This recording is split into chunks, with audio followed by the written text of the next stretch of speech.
What if dinosaurs came back?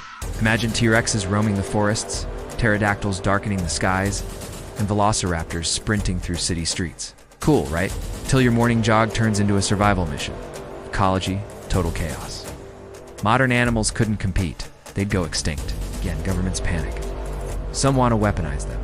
Others build Jurassic-style parks. But here's the real danger. We'd bring them back through gene editing, meaning we choose which monsters get reborn, and humans. We've never been good at playing God. Fun fact, scientists already revived a dinosaur-like protein in chickens. Yeah, it's starting.